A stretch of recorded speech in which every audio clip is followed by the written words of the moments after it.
श्रीमद् भगवद गीता का अध्याय 6वां का हम 32 श्लोक तक कह चुके हैं। इसमें भगवान श्री कृष्ण अर्जुन को समझाते हैं। अब अर्जुन ने प्रश्न किया। अर्जुन उवाच, अर्जुन कहते हैं कि हे मधुसूदन, मधुसूदन मतलब भगवान श्री कृष्ण, हे भगवान श्री कृष्ण, जो यह योग आपने समभाव से कहा है, जो आपने यह योग समभाव से कहा है, तो मन अगर चंचल हो जाए तो मैं इस नित्य स्थिति को नहीं देखता हूं। मन के चंचल होने से मैं इसकी नित्य स्थिति को नहीं देखता हूं। यो अयं योगस्त्वया प्रोक्तः साम्येन मधुसूदन यतस्याहं न पश्यामि चंचलत्वात् स्थितिं स्थिराम्। चंचल ही मन कृष्ण प्रमाथि बलवद दृढ़म् तस्याहं निग्रहं मन्ये वायुरुषु दुष्करम्।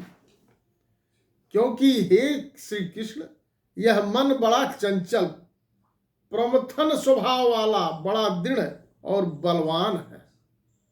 यह मन जो है बहुत चंचल और बलवान है, इसलिए उसका बस में करना मैं वायु को रोकने की भांति अत्यंत दुष्कर मानता।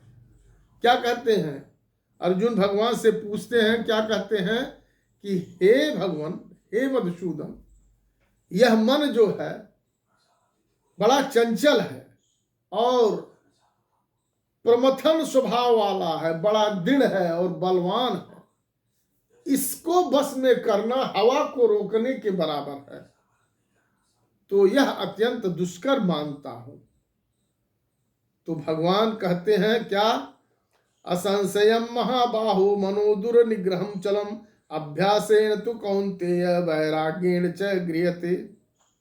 हे भगवान कहते हैं, हे महाभाव, तुम जो कह रहे हो चंचल और कठिन से बस में होने वाला है, यह तुम्हारी बात सही है, लेकिन परंतु हे कुंती पुत्र अर्जुन, यह अभ्यास और वैराग्य से बस में होता है। यह कठिन तो है, लेकिन यह वैराग्य और अभ्यास से पूर्ण होता है। और जिसका मन बस में किया हुआ नहीं है, ऐसे पुरुष द्वारा योग दुष्प्राप्य है, और बस में किए हुए मन वाले प्रयत्नशील पुरुष द्वारा साधन से उसका प्राप्त होना सहज है। यह मेरा मत है, ऐसा भगवान श्री कृष्ण कहते हैं। फिर अर्जुन पूछते हैं, अर्जुन वाच, अयति श्रद्धयोपेतो योगाच चलित मानस अप्राप्य योग संसिद्ध कांगतिं कृष्ण गच्छति। हे कृष्ण, जो योग में श्रद्धा रखने वाला है किंतु संयमी नहीं है, इस कारण जिसका मन अंतकाल में योग से विचलित हो गया है, ऐसा साधक योग की सिद्धि को अर्थात भगवत साक्षात्कार को न प्राप्त होकर किस गति को प्राप्त होता है। कंचिन्नो भय विभ्रष्ट छिन्नाभ्रम विनश्यति कप्रतिष्ठो महाबाहो विमूढ़ो ब्राह्मणत्पति।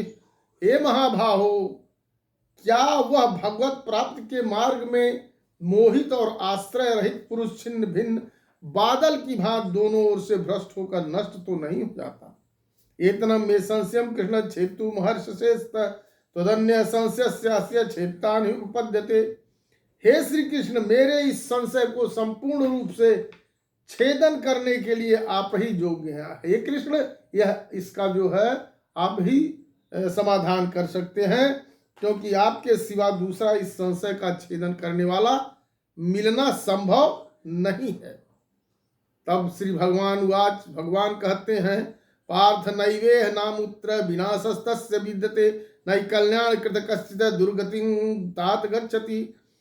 हे पार्थ, उस पुरुष का न तो इस लोक में नाश होता है और न परलोक में ही, क्योंकि हे प्यारे, आत्मोद्धार के लिए अर्थात भगवत प्राप्ति के लिए कर्म करने वाला कोई भी मनुष्य दुर्गति को प्राप्त नहीं होता।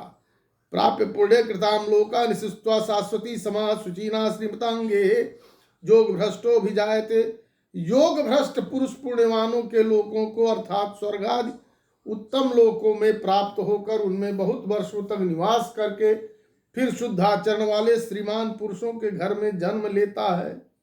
अथवा योगिनामेव कुले भवति धीमताम एतद्धि दुर्लभम तरम लोके जन्म यदि दृष्टिमम। अथवा वैराग्यवान पुरुष उन लोकों में न जाकर ज्ञानवान जोगियों के ही कुल में जन्म लेते हैं। परंतु इस प्रकार जो यह जन्म है सो संसार में निसंदेह अत्यंत दुर्लभ है। तत्तंग बुद्धि संयोगम लभते पौरे देहिकम यत्ते चित्तो भूय संस्थितो कुरु नंदन। वहां उस पहले शरीर में संग्रह किए हुए बुद्धि संयोग को अर्थात समबुद्धि रूप योग के संस्कारों को अनायास ही प्राप्त हो जाता है। और हे कुरुनंदन, उसके प्रभाव से वह फिर परमात्मा की प्राप्ति रूप सिद्धि के लिए पहले से भी बढ़कर प्रयत्न करता है। पूर्वाभ्यासेन तेनैव हृते ह्यवशोष अपि सह जिज्ञासुरपि योगस्य शब्दमहाति वर्तते।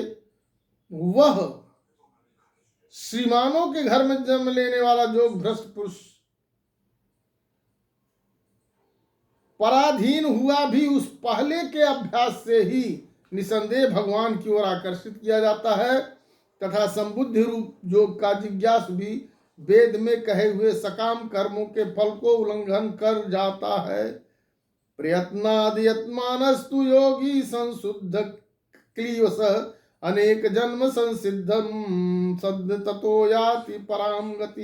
परंतु प्रयत्न पूर्वक अभ्यास करने वाला योगी तो पिछले अनेक जन्मों के संस्कार बल से इसी जन्म में संसिद्ध होकर संपूर्ण पापों से रहित हो फिर तत्काल ही परम गति को प्राप्त होता है।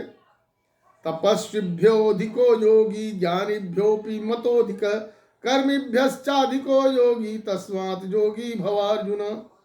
योगी तपस्वियों से श्रेष्ठ है। योग जो है योगी तपस्वियों से भी श्रेष्ठ है। शास्त्रार्थ ज्ञानियों से भी श्रेष्ठ माना गया है।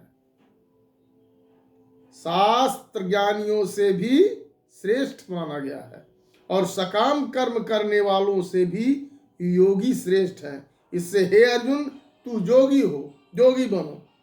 योगी नाम सर्वेषां मद्गते नानंतरात्मना श्रद्धावान भजते यो मां समय युक्त तमुमत।